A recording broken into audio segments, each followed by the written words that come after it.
Welcome to our Backyard Brothers podcast. We're excited to have technically two guests here right now.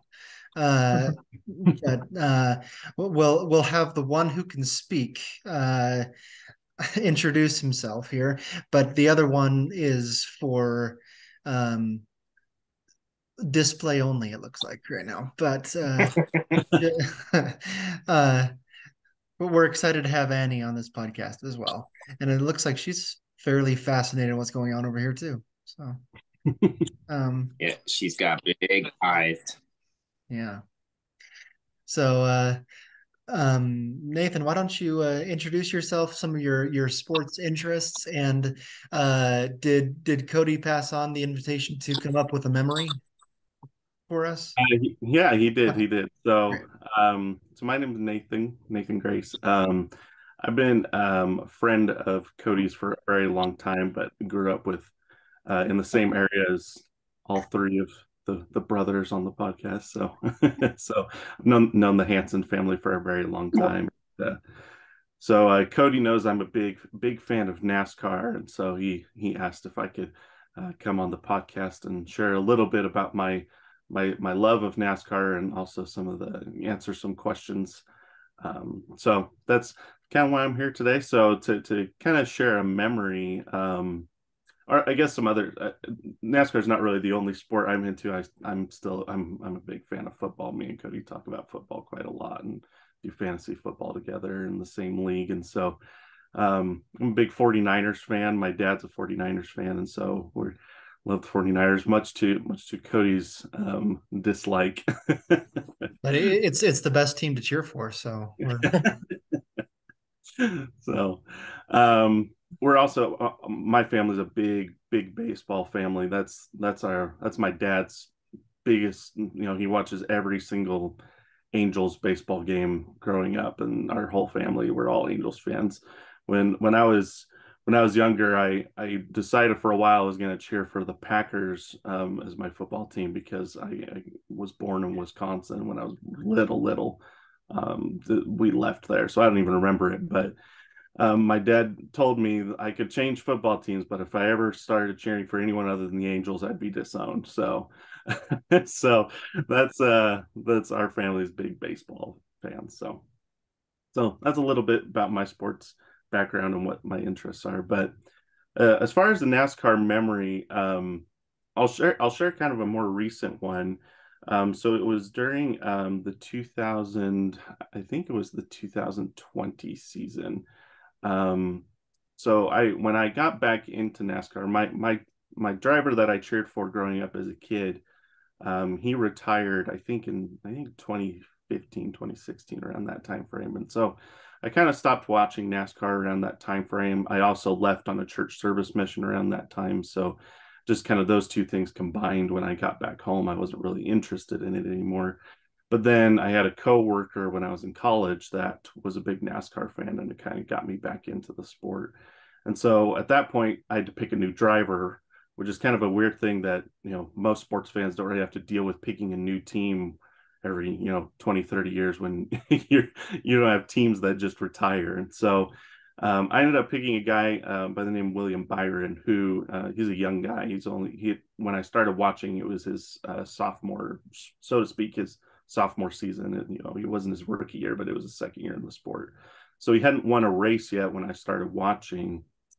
And the second year I was watching, hadn't won a race yet, and it was getting close to the playoffs, which we'll talk more about this later, I'm sure. But one of the big things in NASCAR is if you win a race, you're automatically locked into the playoffs. And so it was the very last race of the season at Daytona, which is, one of the most popular tracks. And so it's a big deal. He was right on the brink of making a playoffs or not. But he was really competitive in that race all night long. There was a couple accidents that happened that he just narrowly missed a few times. And at one point, he was in like second or third with I think it was like 10 or 15 laps to go. And he managed to sneak in between the guy in first place and second place. He just threaded the needle between them to take the lead. And right as he was doing that, a big crash happened behind them, which set it all up for a restart with just a few laps to go. And so he, restarted in the lead, and he managed to hold everybody off and get his first win to clinch his spot in the playoffs for that year. So that was just a really cool moment. My wife and my dad were also watching with me, so it was cool to share that memory with them of just being able to cheer for a guy for a couple of years and finally see him break through and get that first win. And he's had several more since then as he's continued to improve and get better. But it's just it's cool to um, be a fan of even this is the same in all sports. I think be a fan of a team or a player or a driver, and from the beginning, and then to see them progress and grow to the point that they start to have success, and not be one of the bandwagon people that just jump on a good team when they start to get good. Like to follow that through is a really rewarding thing as a sports fan, in my opinion. So Thanks for that. This is not part of the questions, but it popped up. I'm wondering if you ever, when you're driving yourself and you see a little tiny space appear between one car and the other, do you have the urge to kind of fit into there, or does that not translate? Huh. it does have, you have to, I definitely, especially if I'm on a road trip and I'm listening to the races, just I have to have that mindset of like, I am not a professional driver, so I do not need to drive aggressively in any shape or form. Yeah. Okay. Just a thought. So, we do have some questions that we'll get back to real quick. We have a couple of quick things to take care of from last week, and this will not take long. But we had two championship series end this last week. We had the Denver Nuggets beat the Miami Heat in 5 games. They, after being tied 1 game apiece, the Nuggets rolled off 3 pretty easy wins and escaped with a 5 game series victory. So, Dustin and Cody and Nathan, if you have thoughts on what that means, you can see it does mean something to me. I'm a I'm not a born and bred Nuggets fan. I'm a Jazz fan by birth, which you shouldn't be able to do that because they're rivals in the same division. But that's okay. I buck tradition. So anyway, it was quite the performance by the Nuggets to win that championship, their first ever in team history. Like Nathan talked about in NASCAR, it's fun to see a team that has never won a championship before suddenly become the pinnacle of the sport. So, any of you three thoughts on a Nuggets championship, or we talked a little bit offline, but bring it You can go on. first, Dustin. Yeah, fantastic series. The Nuggets played great the whole series, and their defense especially stepped up in Game 5 in order to win it. I think that the Heat just kind of got burnt out. They overcame a better team 3 series in a row in order to get to the finals, and after that 7 game series with Boston kind of got burnt out and gave it their best and just couldn't hold with the Nuggets for that one. So fantastic series. Congrats to the Nuggets, and it's great to see everything that Jokic does both on and off the court and everything that he said. Yeah, well, all I have to add to that is really just what I had said last time, kind of that this is the best team in the league, also having the best player in the league. And it's hard to beat a team that has that. So hats off to Miami Heat for getting a game, a win there. But Nuggets in 5 was my prediction, so I wasn't surprised by that, and they did a good job. Yeah, it was interesting to see, like, there were definitely other teams that should have made a deeper playoff run that didn't.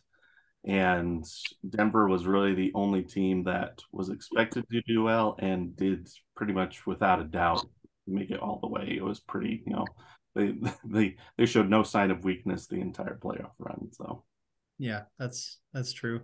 That game five was so much fun to watch. I haven't seen a game like that in a long time where we throw back to the 90s where just really physical, people diving on the court, excellent defense, and for the first time in a long time, those refs let those guys play and kind of be physical with each other, and I I enjoyed that kind of throwback game. So. Um, we'll come back to the NBA really quick, but we need to jump to Stanley Cup final. In very similar fashion, the Vegas Golden Knights also won a 5 game series, a pretty easy 5 game series over the Florida Panthers. I don't think we'll have much to talk about on this one. No, Cody predicted a Panthers victory in 7, but Dustin and I were on the Vegas train pretty easily. Um, that game 5 was, if you talk about fatigue, Florida was done. There was no chance for Florida in that game 5. I think Vegas won 9-2. And in hockey, when you're in that kind of 9 goals, that's just insane. So, any quick thoughts about hockey Stanley Cup? Vegas Golden Knights winning their first Stanley Cup as well, and they've only been a team for 5 years, 6 years, maybe. My only thought is just, congrats to them. It's awesome. Um, and they proved they were the best, so they deserve the win. Congrats for Vegas residents. Yeah, I would just say the owner of the team, whenever the team was created in 2017, kind of made the promise that we're gonna win a championship in 6 years, and then they did. And so that's impressive that, great team organization all to come together for one goal and to accomplish that goal. Mm-hmm. Um, I was thinking, oh yeah. So I mean, remember the Colorado Avalanche won last year, the Denver Nuggets this year. What about a Broncos Super Bowl in 2024? Anyone? So, Now you're dreaming. so okay, and maybe Colorado Rockies in 2025. Ooh, I think it's closer to 2035 in that case. Anyway, last thing before we jump back in NASCAR, John Morant suspension announced yesterday. Uh, Ended up being similar to what a lot of people thought it would be, 25 games suspension for his second offense with waving a gun around. Um, I think this is pretty close to what we had talked about a few days ago, or a few weeks ago. There wasn't really a precedent for this, but we suspected it would be a lengthy suspension based on the second offense, the current political climate within the NBA, and things like that. Any thoughts on John Morant's suspension? So it is a third of the season, right? It's the first third of the season, so it could have a big impact on the team and the whole team season. I mean, it could be big. Something that I said, and we've all talked about this before, is with, where is he going in life? And Stephen A. Smith, who in my opinion has an IQ of 25, said something that he said, "I'm not so worried about John Morant being in the league in 5 years. I'm worried about him being alive in 5 years." And that's a serious thing. Is like, if he wants to be involved in gangs and all of that, there's a lot of consequences that come with it. And what is his behavior leading him towards? And so that's something that struck with me. Is what decisions are you going to make early in your life, and where is it going to lead you? And John Morant has had a lot of consequences that'll hopefully put him back on the right track. Yeah, I think just my only thought would be, a message to him, I guess, which he probably will never hear, but that message is just, there's so many kids looking up to you,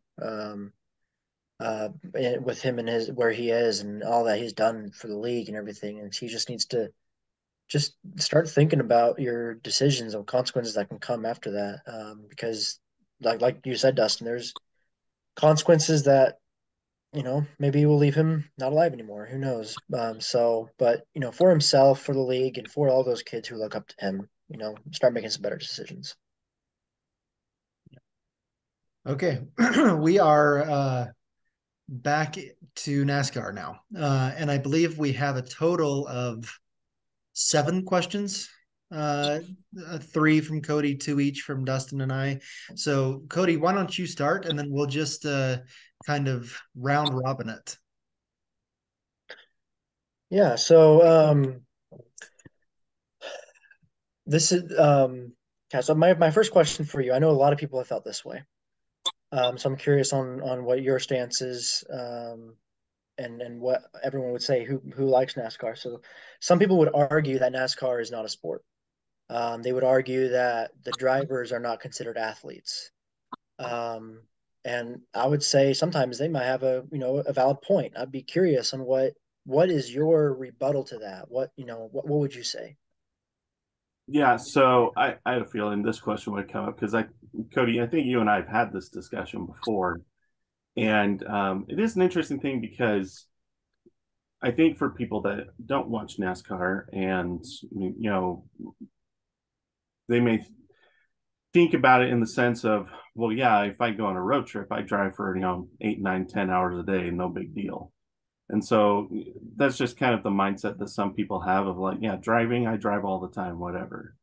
But driving a car at 180 miles per hour, feeling 2 to 3 G's of force when you go through every turn is a lot different than driving a Kia on the highway at 60 miles per hour. So it's definitely extremely taxing on the drivers.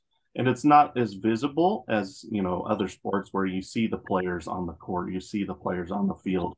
You just see cars that are driving around a track, so you don't really see the exertion that's taking on the drivers. It's not as visible, so I think that's why it doesn't seem that way. But I had a feeling this question was going to come up, so I looked some stuff up yesterday just because I was kind of curious. So this is for like NFL, NBA, MLB, NHL, the average number of calories burned by a player in those different leagues. And obviously this is just from Google search, so take this with a grain of salt. But NFL's like 1,800 per game, NBA is like 1,500, MLB is at 1,000, and then NHL is at 2,200, which I thought that was interesting. But the average NASCAR driver burns 2,500 calories in a race.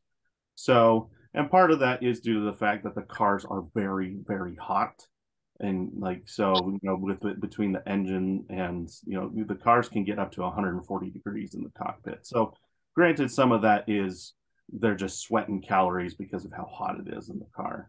But there is a lot of physical exertion that goes into, turning that wheel at 180 miles per hour as you go through the turn. So I can see some people that argue that it's not the same as stick and ball sports and whatever. But if you're going purely off the definition that sport is a competition that requires physical exertion of some kind, then I think that simple definition clearly puts NASCAR in the category of a sport. So I really like that answer. That was very well said and valid. And I don't know if anyone can fight you on that, actually. No one should. That's that's a great answer. And my first thought was turn on the AC, but I don't. There's probably something with that, but I don't know. Yeah, actually, they have a tube that connects to the top of their helmets that puts AC directly, Okay. right there. So it's really a lot more effective than just an AC in a normal car. But there have been times where that breaks mid race, and they just have to deal with it, that's crazy to me. That takes a lot of mental toughness as well as the physical aspect. Yeah. Great, Dustin. You want to go next? Yeah. So, Nat, this is obviously when you're looking at big car crashes, there's a lot of danger associated with NASCAR. And looking at the history of NASCAR, there has been a lot of deaths, fatalities from drivers, but there has not been a death from what I looked at since Dale Earnhardt 22 years ago or something. So can you talk a little bit about whether it's technology or the sports or the organization, what has changed in order to make the sport safer in that time? Yeah, so it's interesting because um, as you mentioned, there were a lot of deaths in NASCAR, especially in the earlier years. And as technology developed, it got better. But even before Earnhardt's death in 2001, I think there was another in 2000 and like three or four in the 90s, and a few in the 80s. So there are still plenty that were happening. You're talking every 5 to 6 years you're having a driver getting killed in a crash, and so it's kind of sad in a way, and also not really a great thing. But I think what really changed was I think Dale Earnhardt's death was kind of a wake up call. I think for a lot of the other drivers that were killed, they were maybe drivers that weren't as popular.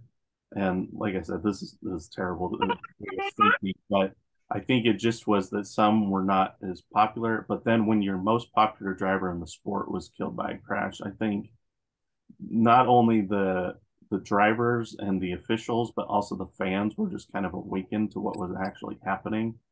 And I think that was just kind of a wake up call in the sport to actually dive into what was going on and figure out how to make this safer. And essentially, what Dale Earnhardt's crash ended up coming when they did all the investigation and everything. It was essentially whenever drivers were hitting a wall at force, it was the whiplash that was killing drivers. It wasn't that like debris or getting hit by another car. More often than not, it was just the whiplash. So they invented a device that's called the Hans device, which essentially attaches to the seat and the helmet. So that way, whenever there's a crash, it keeps their head in place, and until you don't have your head whipping back and forth whenever you're in an accident that has a heavy impact. So, and ever since the introduction of the Hans device, like you said, there has not been a fatality in NASCAR. So there have certainly been some scary incidents and some close calls since then, though. And it's obvious to the drivers and to everyone watching that it is not a safe sport. You still need to be careful because there's no certainty, right? There was a crash I think in like 2015 where Austin Dillon, they were at Daytona and he got flipped up in the air and into the catch fence, and it literally ripped just the way the car kind of spun in air, and it ripped the front and the back off of the car. And when he landed back on the ground, it was just the cockpit was left. But he managed to just get out of the car and walk away from that, which is just crazy. But that very well, if one thing else, if something else had gone wrong, that could clearly have been another incident where there was a fatality. But fortunately, every time something like that happens, NASCAR takes those cars back to their R&D center and makes changes. And even this year, they've made a change to the roll cage of the car based on an incident that happened 3 or 4 races into the year earlier this year. So they're constantly evolving the car, constantly making changes. But fortunately, the technology has stayed ahead of the danger up until this point. Ever since Dale Earnhardt. So. Right. I have a quick follow-up question, Yeah. real quick. If you can just try to be quick with it, of course. But Yeah. from your answer, it sounds like, would you say NASCAR is the most dangerous sport? I would certainly say out of, obviously there may be others that are less popular, but out of, the top, let's say the top 10 sports that are watched in America, certainly NASCAR is the most dangerous out of those, I would say. So I wonder if rodeo is included in that. But that could be true. I'm not sure how where that falls in terms of popularity, but that could definitely be a more dangerous one too. Yeah. Well, I have another question about crashes here, but and based on your answer in the previous one, I kind of already can guess at the answer of this one, but and I have to explain this a little bit. The main question is, do fans hope for crashes? Obviously you don't want to see someone hurt. You don't want to see someone hurt at all. But like hockey, fans are hoping for fights sometimes. They're hoping for that kind of action outside of the main part of the sport. But so are NASCAR fans hoping for crashes to see a little bit more action, or are fans alone kind of above all of that and just see the normal racing as the great action? So that's a great question, and I would say there's kind of a sweet spot for what fans are hoping for. Obviously, with the exception of drivers getting injured or being in a dangerous situation, yeah. But crashes do add to the drama and make the race more interesting, because if after, depending on the track, more often than not, the track that they're racing at, once it goes for 20, 30, 40 laps, the field starts to get pretty spread out, especially, if the leader has really just got the car dialed in and is really just way faster. You can have the leader take on a 6, 7, 8 second lead over the other drivers. And at that point, the race becomes obviously less interesting, because your driver's not really competing for the win, but also there's not a lot of passing going on the track just because of all that. But so I would say they typically don't want to see a lot of crashes, because that ruins the flow of the race. And there was a race earlier this year that there was like 8 crashes in the last 50 laps, and it's just like, let's just get on with this type of thing, because it makes the race longer too when that happens. But a few crashes do add to the interest, especially if the leaders crash each other. Then you're looking at, oh, someone else could sneak in and steal this win from the cars that have been the fastest all day. And so it does add to the drama, but you don't want too much, and you don't want the drivers being put in danger, obviously. Yeah, thanks. We got about 10 minutes left. So let's see if we can power through the last 4 questions. Cody? Yeah, so just for those who don't know anything about NASCAR, tell us a little bit about the history of it. When did NASCAR first start? And how has it changed over the years? Yeah, so NASCAR is actually in its 75th anniversary year this year. So it started in, I guess that puts it 1948 was the first year. And I'll be brief, but essentially, if you've seen the movie Cars, that movie is actually a pretty faithful recreation of kind of NASCAR and what it looks like then and now. So, because essentially it just started off as dirt racing, like, you see Doc Hudson in the movie, like that's pretty faithful to how NASCAR started. They did have their first asphalt race, I think, in 1950 at Darlington, which they still race at today. But it basically started as dirt racing, and over the years it's evolved into what it is today. But they started doing a dirt race every year for the past couple of years, just to kind of throw back to NASCAR's roots, which has kind of been fun. So that's kind of how it started. It really just started as dirt racing, and it was a lot easier to make your car the fastest without getting caught. Over the years, they've developed ways to even the playing field where people have to use the same parts and different things. But back in the day, if you just showed up with the fastest car and threw all your money at it, you could go and win every race. So it's a lot more regulated nowadays, for sure. Right. Dustin, thank you. All right. Can you tell us a little bit about the points system and how that feeds into playoffs and winning year-end championship? You mentioned earlier, if you win a race, you're in the playoffs. How do the points and winning, how does that all balance? So a lot of fans nowadays it depends on who you ask. Because like for me, as a fan of stick and ball sports and also NASCAR, I enjoy the current system because it allows drivers to have a chance to make the playoffs all the way up until the last race, as I mentioned, in my memory earlier. Now, some people will say it's a broken system because you could have someone that finishes second in every race in the year, but if there's, so 16 drivers make the playoffs. If 16 other drivers win and get those 16 playoff spots, but there's a driver that wins, you get second in every race, he wouldn't make the playoffs. And so they say the current system doesn't reward consistency, it rewards getting a win, which I understand that. But I would argue that if you're looking at stick and ball sports, it's the same way. You have to be consistent throughout the regular season to secure that, spot in the playoffs. But you look at I don't remember what year it was where the Patriots went undefeated until the Super Bowl and then lost to the Giants. And, that could totally happen in NASCAR where you have someone that doesn't win a race all year, but manages to get into the playoffs and then manages to get enough points that they make it all the way to the final race for the championship and manages to win that race. And that's the only race they win all year. But meanwhile, the guy that finishes second that race won like 12 races that year, and he totally, deserved to win the championship, but he didn't. And so it's just kind of this thing where NASCAR's made this transition into how the point system works to be more like stick and ball sports, which I personally like because I find it more interesting and it keeps me engaged throughout the year.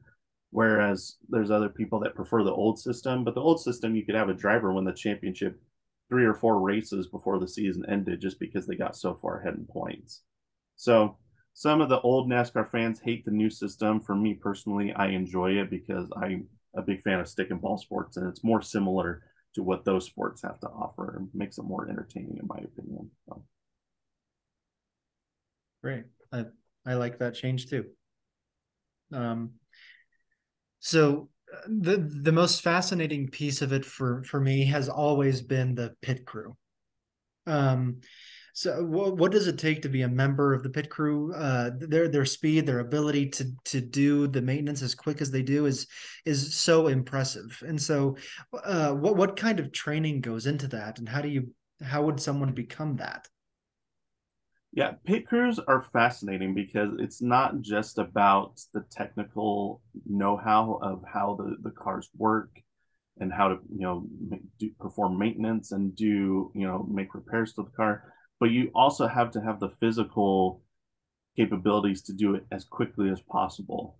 And so you'll see the guys that they have to run around the car, and you have to lift these tires off of the car that are like 50-60 pounds, and then you have to lift that off as fast as you can, put the other one on, and then you have the jack man that has to lift up the whole side of the car, and he has to do it all in one fluid motion to make sure they're doing it as quickly as possible. And then they got to run around to the other side of the car and do it all over again. And all this is happening within a span of 10 seconds. So it's just really impressive to me that they're able to do that. And it's actually interesting because a lot of pit crews members are actually a good portion of them are former football and hockey players, like in college. So like if they don't end up going pro in the NFL, but maybe they have an interest in cars, they like really like doing mechanic work, then like doing something in NASCAR is right up their alley. And they will actually do practice pit stops throughout the week at the training facilities to kind of hone their skills and to get them to go faster and faster, because it makes a huge difference on the track if you're able to, so everyone comes to pit road all at the same time. If you're able to get your pit stop done in 10 seconds and the guy in front of you was 11 seconds, you'll pass him on pit road. And track position is extremely important in the sport. So there was not last year's championship of the year, the championship year before that. The guy, his name's Kyle Larson, ended up winning the championship. He came into pit road in second, with 20 or 30 laps to go, and his pit crew performed the fastest pit stop of the year and got him into the lead, and he ended up winning the championship. So the pit crew is not only extremely impressive what they're able to do and the speed that they do it, but can win races and championships if you perform well enough. So it is definitely a team sport as much as we talk about the drivers. The pit crew is essential to having a successful team. So yeah, that's great. awesome. Well, last one in the last 2 minutes is just wanting to know who is the greatest driver of all time? Who's the GOAT for NASCAR? And is there anyone currently in the sport who you would say could tie them or even pass them up? yeah, so I'll make this quick, but to me, I can't pick one. It's difficult because the three that I picked all come from different eras, so it's impossible to know how they would compete against each other. But there's only 3 drivers that have won 7 championships, and that's Richard Petty, Dale Earnhardt, and Jimmy Johnson. So all 3 of those are incredibly impressive. It's going to be a long. In my opinion, we may never see 7 championships again just because of the new point system. So which again, some people argue that's a broken system. But, to me, I think if I had to pick a driver that was anywhere close to those three, um, Kyle Busch is probably one of the best drivers in the sport right now. He's been in the sport for a long time, and even with that being said, he's tied for the season lead in wins right now. Even though he's one of the oldest drivers in the sport, so he's still got it. He's still competing every single week, and he only has 2 championships, but he definitely could have more by the time he retires. So he's quite impressive. Right. Well, thanks, Nathan. You are you provide an expert level that we haven't seen, based on the knowledge of a sport, and so we appreciate you coming on. Yeah, thanks for having me. Next week we're talking NBA draft, so that's this week, and so come prepared to talk about that, and then I think we may take some breaks after that for a little bit. So thanks everyone.